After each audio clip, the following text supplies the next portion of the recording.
And thanks for being with us here on Morning Live. In our news at 7, the Science Forum South Africa is underway at the CSIR International Convention Centre in Pretoria. Now, this is a 3-day event and it has brought together about 4,000 delegates. High on the agenda will be discussions on the inclusive nature of science and, of course, its potential to drive economic and societal progress in South Africa. Let's cross now to our reporter at the Science Forum, Ofentse Setimo.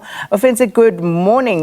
This is one that I must say I always look forward to because the CSIR just does such fabulous work in collaboration with many who are in attendance there today. So talk to us about what to expect from this year's event.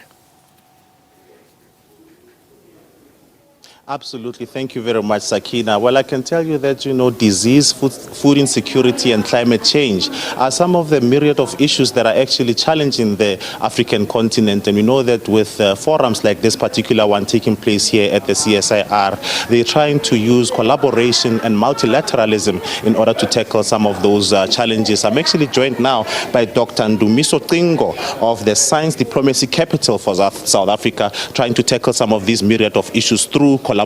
Thank you so much, Doctor. I understand that, 2020 was one of the pivotal years for science diplomacy with COVID-19 outbreak and everything, forcing the world to collaborate scientifically to tackle some of the challenges. Yes, indeed. I think the challenge of COVID-19 brought to bear the fact that science can be a central theme in solving some of our problems as humanity, and brought the international community together in tackling these issues. So I think with Science Forum, as we're having it in South Africa yesterday, today, tomorrow, it's intended to bring together stakeholders, role players, etc., across all of society to discuss and talk about some of these issues and try to find and develop, or rather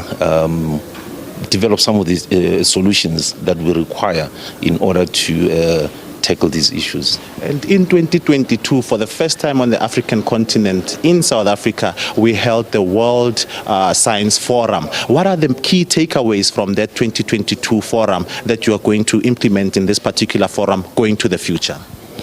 So the theme of World Science Forum that was held in Cape Town last year, first time on African soil, we're very proud of that. The theme was science for humanity and for social justice, so to speak. And the key takeaways were that problems of humanity know no borders. Science diplomacy is intended to bring together people across the globe to tackle the issues, to ensure that nobody gets left behind, particularly in the social justice theme, is intended to do that. One of the outcomes, we made sure as a country that there is a legacy from World Science Forum, and one of the outcomes was reported on yesterday, which is a commitment to the profession that you are in, which is science journalism.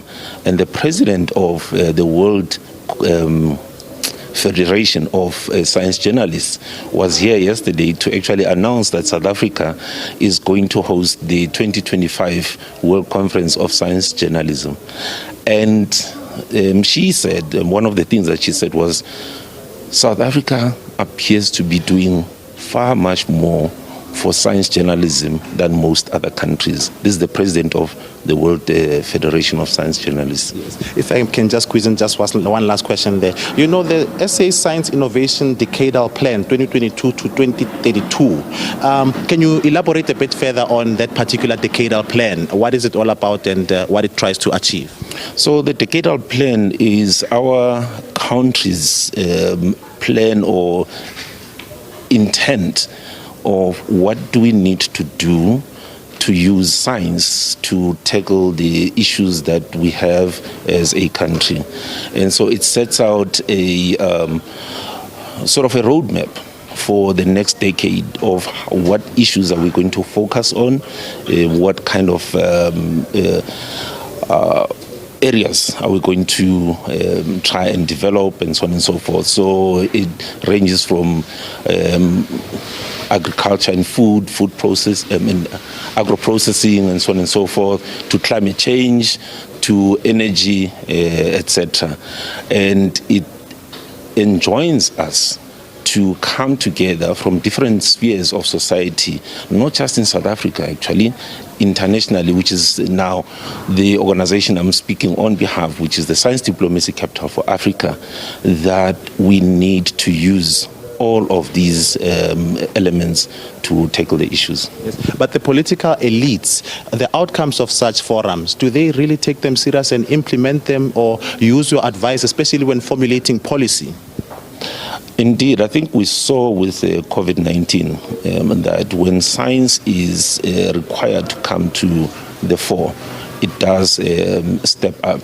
And the political principles, I think many of them have also learned about what advantages are there in developing capabilities in science, because with science you have to invest for a long time and you do not just get solutions overnight. But when problems arise, such as COVID-19 showed us, you do need to bring science to the fore.